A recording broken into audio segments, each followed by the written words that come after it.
16వ శక్తిపీఠం గయామాంగళ్య గౌరి. పాల్గుని నది తీరంలో కోలాహలం అనే పర్వతం ఉంది.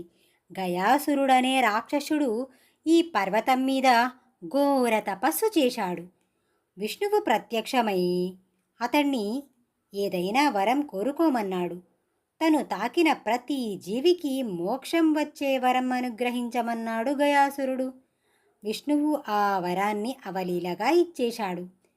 గయాసురుడు తన శరీరాన్ని వేలాది మైళ్ళు పెంచి ఎక్కడెక్కడ మారు మూలవాసులకు సైతం అందుబాటులో ఉండేలా చేసుకున్నాడు.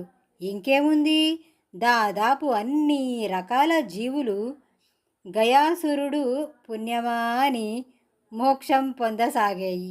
స్వర్గం నరకం దాదాపు ఖాళీ అయిపోయాయి. ఇది ఇలా ఉంటే యమధర్మరాజు కూతురు ధర్మవ్రత మరీచి మహర్షిని వివాహం చేసుకున్నది.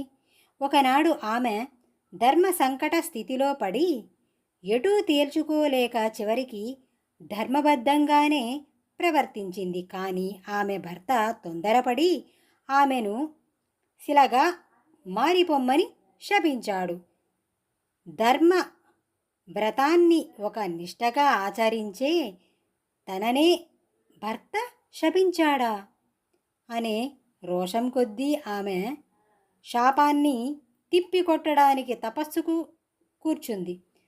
విష్ణువు ఎంతో నచ్చ చెప్పినా మీదట ఆమె శాపోహాతురాలు కావడానికి ఒప్పుకొని, నా తలపైన నీ పాదాలు ఉంచు, నీ పాదాలని స్పృశించిన వారికి బ్రహ్మలోక ప్రసాదించు అని కోరింది. అలాగే అన్నాడు విష్ణువు. ఈలోగా గయాసురుడు తాకిడి మరీ ఎక్కువయింది. స్వర్గ నరకాలు పూర్తిగా ఖాళీ అయిపోయాయి. దేవతలంతా ఆలోచించి బ్రహ్మదేవుని గయాసురుని వద్దకు పంపారు. తనొక యజ్ఞ తలపెట్టాడని, అందుకు గయాసురుని దేహ వక్షభాగం యజ్ఞవాటికగా కావాలని అడిగించారు. గయుడు సంతోషంగా ఒప్పుకున్నాడు. అయితే వేడికి అతని దేహం కదలసాగింది. ధర్మవ్రత శిలగా మారిపోవడం వల్ల కోలాహల పర్వతం ప్రక్కగా వచ్చిన అసురుని తల వద్ద కదలకుండా ఉండడానికి గాను ధర్మవ్రత శిలను బరువుగా ఉంచారు. దానిపైకి విష్ణువును ఆవాహన చేసేసరికి గయుడి శరీరంలో కదలిక ఆగింది. ఆ విధంగా ఇద్దరికీ విష్ణువు ఇచ్చిన వరాలు ముక్తిదాయకం అయ్యాయి. పితృదేవతలకు పిండ ప్రదానానికి సద్గతుల కలిగించగల క్షేత్రాలయ్యాయి.